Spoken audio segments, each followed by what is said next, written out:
For today's video, ituturo natin sa inyo paano maglinis ng kuko. Maglilinis tayo, wala tayong magawang ibang content. So, maglilinis tayo. DIY daw to.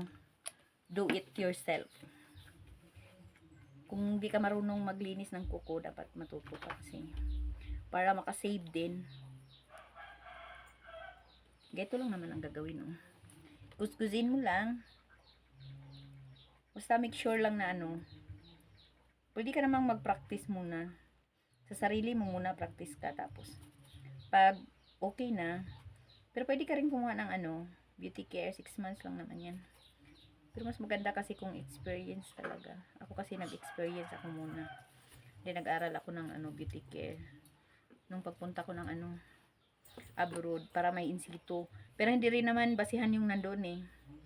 Kasi ang basihan nila yung experience mo, kung paano mo ginagawa, or paano ka maglinis, yung hindi mo masasaktan yung customer mo, kagaya ng pananakit niya sa'yo. Charot. Pupunta na naman tayo sa ganito eh. Kasi kung hindi ka mapanakit, babalik-balikan ka niya. Pero kung mapanakit ka na, isang beses lang yan siya dadaan sa buhay mo, hindi na yan babalik.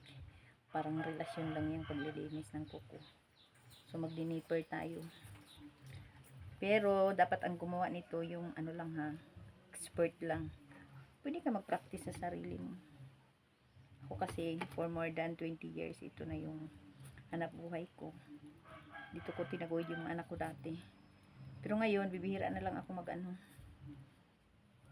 maglinis-linis kasi pag lang, pag gusto ko lang. So, kung tingnan yung singit ko ha. Tayo, ganito lang naman ang gagawin yan. Ikakat mo lang ng konti. Yung kaya lang. Kaya magkakat ng sobra-sobra kasi mapapahamak ka. Kasi pag nasugat, siyempre masakit. Parang yan. Parang relasyon na naman tayo. Diba? Mas masakit pa sa relasyon to. Pag nasugatan mo yung paa mo. So, kunting alalay lang. Yung kaya naman yung sakit. Para makuha mo yung cuticle niya. Yung mga dry skin, ganito lang naman yan, oh. Yan, oh, tinan mo. Diba? Oh. Pusa yung lalabas, yan. Maglugit-lugit tayo ng mga paa.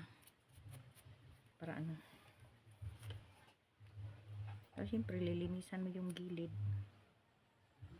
Dapat maganda yung paglinis mo para babalik-balikan ka ng customer mo. Tsaka madali ang pera sa ganito. Walang paghihirap. May dala kang ganito kahit saan pwede ka maglinis eh. May dala, meron ka lang kauupuan. So nilagyan na natin ito. Tapos iba-brush natin siya. Tapos natin linisin eh. So syempre tatanggalan natin itong mga dumi. Para maganda yung O kasi inuuna ko yung Martiolet bago ko linisin yung dumi kasi pag nilinis mo yung dumi tapos bago mo lagyan ng Martiolet, pupula din yung ilalim ng kuko mo. Kaya para iwas sa para magputi pa rin yung ilalim ng kuko. So lagyan mo na. Yan. Tapos mostly naglalagay tayo ng colorless bago natin ilalagay yung kulay na gusto natin. Mas maganda kasi lalagyan mo ng colorless para maganda yung resulta. Makinis. Hindi siya yung hindi siya magaspang. Kaya mo lang ganito. Dali lang naman maglagay nito. Yan, isang coat lang. Para sa lang. Diba? Oh.